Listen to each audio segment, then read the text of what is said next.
And no, the Republican leadership cannot dig in and say that we are done with revenue, because we are not. We got $600 billion. The Speaker himself, in his proposal, in the grand bargain discussion they had with the President, had $1 trillion in revenue. And so there is another about $600 billion left that we could do in revenue. Just question.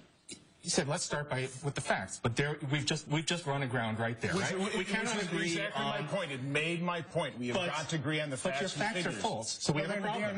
They are not false. The Social Security thing. Social Security is if it has a dedicated revenue base, it has a trust fund based on that dedicated revenue base. You can't change the rules midstream and say, oh, suddenly the trust fund doesn't count. Here's the problem with the trust. Here's the problem with the trust fund.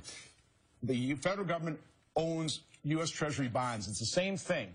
Is if you have $20, you spend it. And by the way, that money's spent, it's gone. You write yourself a note for $20, stick it in your pocket and say, I got 20 bucks. We've done no, you don't. You have a note that you have to sell in the open market. The trust fund is a fiction. It doesn't, it has no value. If you want to think of Social Security as not just being part of the government, then there's no such thing as a Social Security problem. It's just part of the general budget. You cannot say on the one hand, Social Security trust fund doesn't matter. On the other hand, we're going to restrict it to only operating off payroll. I mean, it's important to realize that the facts that are being brought out here are in fact non-facts. And how do we go from there? Facts. Well, as Pat Moynihan famously said, everyone's entitled to their own opinion, but not their own facts. And we're going to start this chimeric negotiation from two sides that can't agree on the most basic thing. But we are going to have, one second, that's the first thing we have to do. We are going to have a lot more information on the table this week. Hold on one second. We're going to have a lot more information on the table